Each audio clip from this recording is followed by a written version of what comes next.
लेकिन कृष्ण की वंदना करके जब षोडशोपचार से पूजा कर रही थी उस समय माला की बात आई। माल्यदीनी मया हंताणी पुष्पाणी पूजा प्रतिग्राम पुष्पमालाम, तो वो सर्प की जगह नौलखा हार बन गया और वो हार भगवान को पहना दिया। ऐसे पग पग पर भगवान मीरा की वंदगी करते थे, मीरा को बार बार दर्श दिया करते थे। इसी क्रम में एक बार मीरा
जिसको काला को अपनी नैया सहारे करनी, अपने दोनों हाथ ऊपर कीजिए।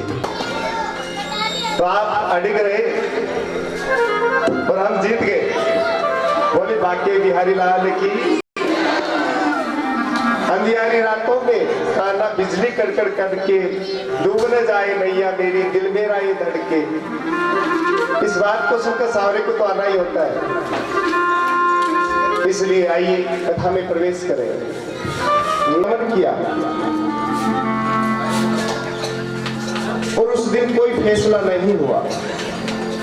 अब इस बात को सुनकर के अश्वत्थामा के पिता द्रोणाचार्य युद्ध के अंदर प्रण ले चुके हैं कि ये तो वही रहेंगे या फिर 5 पांडव ही रहेंगे।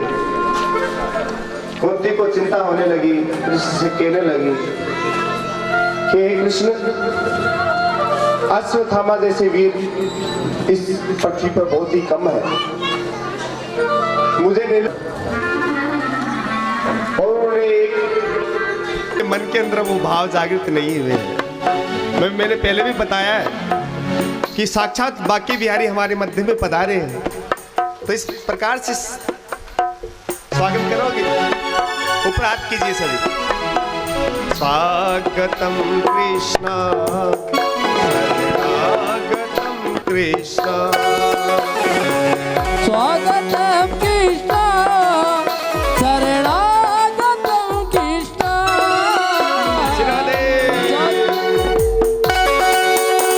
लिया था और सब क्षेत्र वाले अपने मित्रों की, अपने प्रियों की, अपने माता पिता की रक्षा की।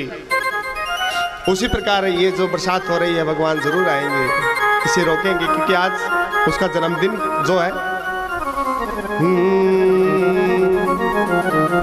निर्गते नारदे सुत भगवान वद्री नारायणम श्रुति वास्तवी प्रेतम तत् किं प्रोदिजवम् ब्रह्मा संगा सरस्वत्याम् आश्रमं पश्चिमे तटे समया प्रासम इति प्रोक्ता ऋषीणां सत्ररगणम् तस्मिन्नं स्वायासमे व्यासो बद्रीनारायण मंडिते अशिनो अपि उपदृश्यम्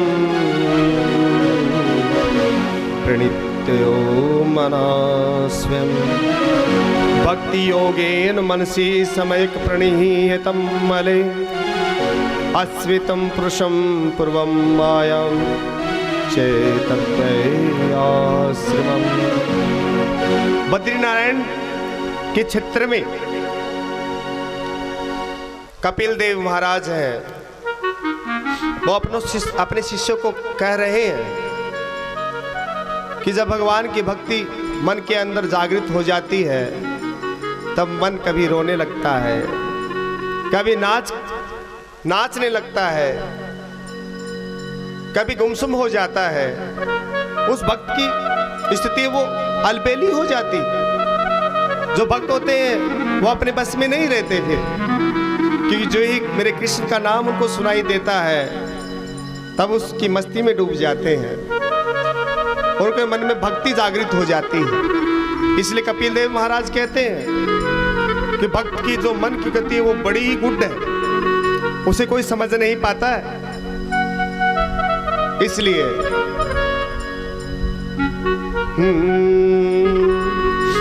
यावे निवृत्तम अच्छा हो और वो सार सार को ग्रहित करे। जो शब्द निकले व्यास गद्दी से, उन शब्दों का आत्मसार करना ही कथा है। ऐसा नहीं कि इस कान से सुना, इस कान से निकाल दिया। कहते ना तेरा तुझको अर्पण क्या लागे मेरा। हर जगह ये बात नहीं चलेगी कि आप कथा में भी बैठे तो यहाँ पर सुन रहे हैं और राष्ट्र में उठे तब पल्ला झटका के कहते भी तेरा तुझको अर्पण क्या लागे मेरा, और बाहर जाके वही बातें। अब वो तो ऐसे कह रही थी, अरे उसकी बात सुनी क्या तूने? नहीं, वो बहुत अच्छी औरत नहीं। ऐसे दूसरों की बुराई से च्युत हो जाए, जिम्मेदारी नहीं निभाए। इसलिए जो मैं शब्द कह रहा हूं, साधु ऐसा चाहिए जैसा शुभ स्वभाव, सार सार को ग्रहित करे, थोथा दे तो उड़ाए। अरे कुछ बातें अच्छी होंगी, उनको ग्रहण कर लीजिए। तो कपिल देव कह रहे हैं भक्त जब कथा हो तो श्रोता ऐसा चाहिए कि वो सार सार वो माँ के परम भक्त हुआ करते थे। इसीलिए इनकी कीर्ति सारे संसार में है। तो सभी युवा जागृति मंडल के सदस्य से मैं यही कहूंगा कि अपने माँ बापों की सेवा अवश्य करें। कभी उनके एक शब्द का भी उल्लंघन नहीं होना चाहिए, तभी आपकी भक्ति फलीभूत हो सकती है।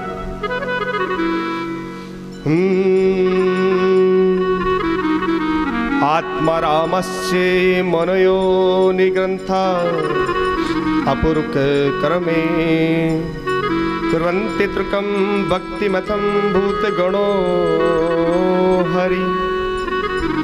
हरे गुणाक्षिप्तं भगवान् बद्रीनारायण अद्यगणं संख्यां नित्यं नाम च पांडुपुत्राणां वक्षे कृष्ण तो दयत। कि अपनी माता के रक्षा के लिए उन्होंने अपने प्राणों की भी आहुति लगा दी थी।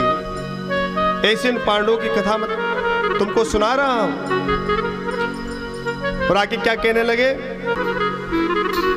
और उनकी वीर गति भी संसार को एक शिक्षा दे गई। क्या दे गई? वृकोराविद गते करनी चाहिए और अपने माँ बाप, अपने माता पिता के चरणारविंद की भक्ति करते हुए उनकी आज्ञा का पालन करना चाहिए। इसलिए तो उनका गुणगान गाया जा रहा है।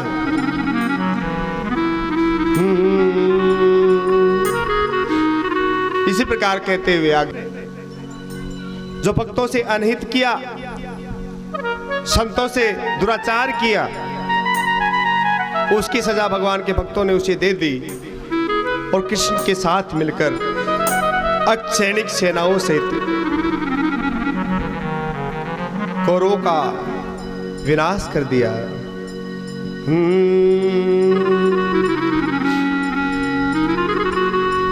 अब कल आपको मैंने कथा सुनाई थी ना, घटोत्कच का विवाह मौरवी के साथ हो गया। अब मौरवी और घटोत्कच वही कथा आज हम सुनने वाले हैं। बोली बाके बिहारी लाल की। तो तब भगवान के जन्म का समय आने लगा और ऋतुएं, सातों ऋतुएं फलीभूत हो गई। बार बार अच्छे संगीत मिलने लगे, कोयले कुकूक की आवाज करने लगी, शुभ संगीत होने लगे और फल की जो वृक्ष है वो फलीभूत हो गए, फल लगने लगे। आम के वृक्षों पर आम लग गए, अमरूद के वृक्षों पर अमरूद लग गए, अंगूर की डालियों पर अंगूर लटकने लगे। एक साथ सारे फल 7 ऋतुओं एक साथ आ गई और चारों ओर मंगल ही मंगल होने लगा। तब घटोत्कच ने सोचा कि मेरे बाकी बिहारी आने वाले हैं।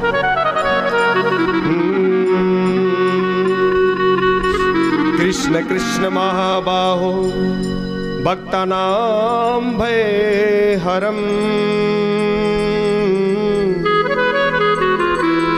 त्वमेको दयामाना भक्तो आसी। क्योंकि आपको पता ना भगवान के 1000 नाम है।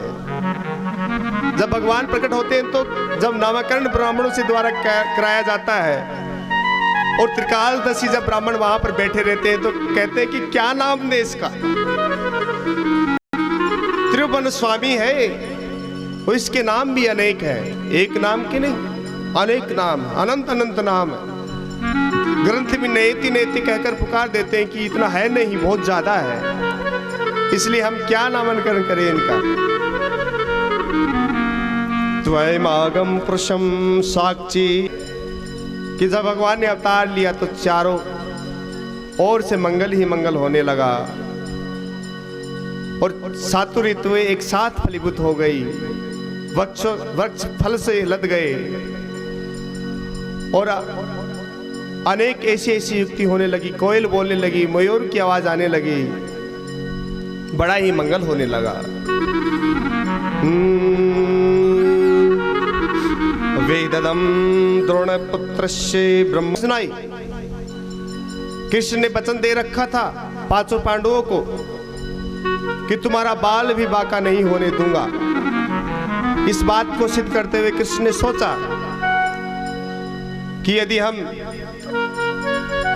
किसी पांडव की बलि लेते हैं, श्री राधे कृष्ण कि भगवान की आगवानी करने के लिए तो पूरा संसार आ जाता है और हम भी तैयार हैं भगवान के आगमन के लिए, है ना? तैयार हो ना आप सब? जय वासुदेवस्य जता हरर्जुनोदयकम। उस अर्जुन के प्रिय के आने के समय होने वाला था। ब्रह्मा स्वयं आ गए, शंकर भगवान आ गए, भगवान की स्तुति करने लगे। भगवान ने कहा कि मैं आया नहीं, इससे पहले ही आप स्तुति क्यों करते हो? अरे मैं तो छुप के आता हूं, लेकिन आप उजागर कर देते हो हर बात को। भगवान नहीं चाहते कि मेरी कीर्ति हो। भगवान तो शीघ्र, जब भगवान ने प्रस्थान किया था तब भी शीघ्र ही किया था। ब्रह्मा ने देखने की कोशिश की लेकिन ब्रह्मा देख नहीं पाए। क्षण के अंदर तपोलोक चले गए थे। तो भगवान कहने लगे रुक्मण से कि रानी देखो, मैं मेरे भक्तों से मिलने के लिए छिपके जाना चाहता हूं, लेकिन ये ब्रह्मा है, मैं चाहता हूं कि भक्तों के पास जाऊं।